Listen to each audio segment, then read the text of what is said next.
नमस्कार दोस्तों, स्वागत है आपका स्टेनो गुरुजी चैनल में। दोस्तों आज के वीडियो में हम लोग प्रैक्टिस करने वाले हैं 160 शब्द प्रति मिनट की स्पीड से डिक्टेशन का यहाँ पे अभ्यास करेंगे। तो आपको डिक्टेशन सुनना है, उसको लिखना है, उसको रीडिंग करना है, उसके बाद ट्रांसक्राइब करना है। पीडीएफ इसका आपको हमारे टेलीग्राम पर मिल जाएगा, लिंक वीडियो के डिस्क्रिप्शन में दिया गया है। वीडियो पसंद आए तो लाइक कर देना, चैनल पर पहली बार आए तो सब्सक्राइब करके नोटिफिकेशन बिल ऑन रखना, जिससे इंपॉर्टेंट वीडियो आपसे मिस ना हो। इसके अलावा अगर आप डेली डिक्टेशन चाहते हैं तो आप चाहें तो चैनल का मेंबरशिप ले सकते हैं, हमारे पेड ग्रुप को ज्वाइन कर सकते हैं। अधिक जानकारी के लिए आप मेल कर सकते हैं। हमारी मेल आईडी है std4stenographer@gmail.com। तो ज़्यादा समय ना लेते हुए चलिए स्टार्ट करते हैं। Ready, 5 second, start. महोदय, मैं इस विधेयक का समर्थन करता हूं क्योंकि सरकार ने इस विधेयक के द्वारा पर्यटक स्थलों में सुधार करने हेतु कदम उठाए हैं और पर्यटन को बढ़ावा देने का काम किया है। देश में ऐसे जितने प्राचीन स्थल हैं उनमें ज़्यादा से ज़्यादा पर्यटक आ सकें तथा उन्हें वहां अधिक सुविधाएं प्राप्त हो सकें, इसका प्रावधान इस विधेयक में किया गया है। इस संशोधन विधेयक के आने से प्राचीन स्थलों के 100 मीटर तक के क्षेत्र में निर्माण करने की सुविधा प्राप्त होगी।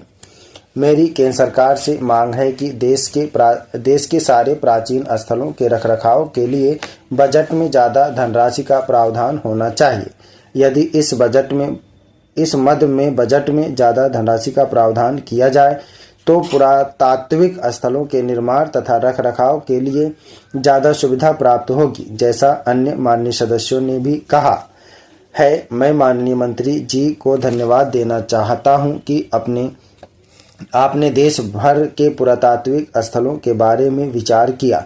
इसके लिए मैं आपको पुनः हृदय से धन्यवाद देता हूं। महोदय, मैं केंद्रीय पर्यटन मंत्री जी को धन्यवाद देता हूं कि वह एक बहुत अच्छा और ऐतिहासिक विधेयक लेकर आए हैं। प्राचीन स्थलों और पुरातात्विक स्थलों के संरक्षण की दिशा में यह एक बहुत महत्वपूर्ण विधेयक है। मैं आपको भी धन्यवाद देता हूं कि आपने मुझे इस विषय पर बोलने के लिए समय दिया है। यद्यपि आपने मुझे बहुत कम समय दिया है, फिर भी मैं आपके प्रति आभारी हूं और आपकी इस सहृदयता के लिए आपको धन्यवाद देता हूं। जैसा माननीय मंत्री जी ने बताया, वर्तमान सरकार इस पर काम भी कर रही है। आज जिस विधेयक पर चर्चा हो रही है यह उन्हीं कानूनों में से एक है और इसमें संशोधन की डिमांड काफी समय से चली आ रही थी।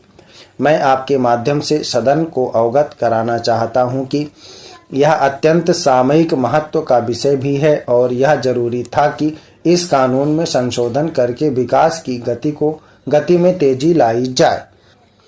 सभापति महोदय, माननीय सदस्य का यह कहना बहुत सही प्रतीत होता है कि अगर वहां सरकार की तरफ से आवश्यक सुविधाएं दी जाएं तो वहां ज़्यादा पर्यटक आएंगे और इससे उस क्षेत्र का विकास भी होगा। यदि वहां ज़्यादा से ज़्यादा पर्यटक आएंगे तो उससे सरकार की आमदनी बढ़ेगी और ज़्यादा से ज़्यादा लोगों को रोजगार भी मिल सकेगा। वहां पर रायगढ़ जिले में एक किला है जो पुरातत्व विभाग की देखरेख में आता है। यह किला समुद्र में बना है और उस किले की दीवारें इतनी पुरानी होने के बावजूद आज भी सुरक्षित है। यह किला देखने लायक है और आज भी वहां बहुत से पर्यटक हर साल आते हैं। यदि देश के ऐसे सारे किले में लाइट एवं साउंड शो आदि की व्यवस्था की जाए तो उनमें काफ़ी सुधार हो सकता है और पर्यटकों का आवागमन भी बढ़ेगा।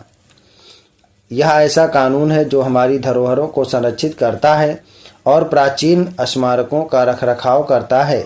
यह इसलिए भी जरूरी है कि कई भवन हमें हमारे इतिहास की याद दिलाते हैं और धरोहरों में हमारी संस्कृति परिलक्षित होती है।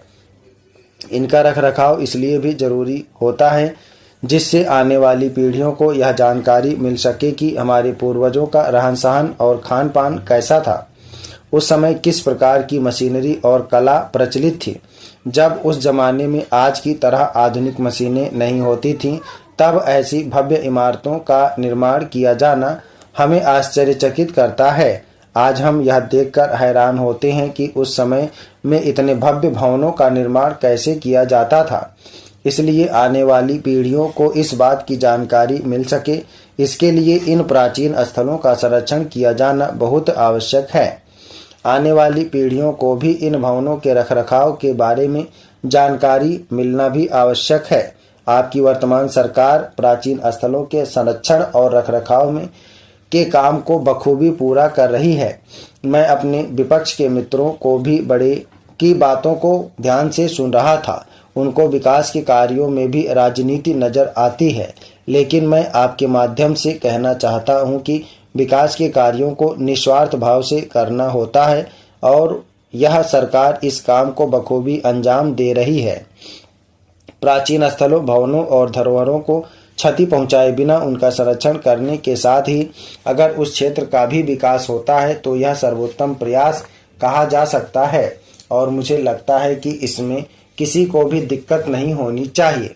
एक प्रसिद्ध इतिहासकार ने कहा है कि हमारे प्राचीन स्मारकों और धरोहरों को बचाना यह सरकार भलीभांति जानती है। इस तरह से विकास के कार्यों में कोई रुकावट हो यह उचित नहीं है। उन्होंने यह भी कहा है कि अगर प्राचीन स्मारकों को कोई क्षति नहीं होती है,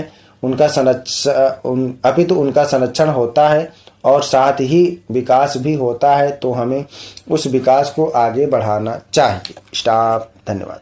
ओके दोस्तों, आप लोग इसको प्रैक्टिस है, सभी लोग मैटर को प्रैक्टिस और ट्रांसक्राइब करें 160 शब्द प्रति मिनट की स्पीड से।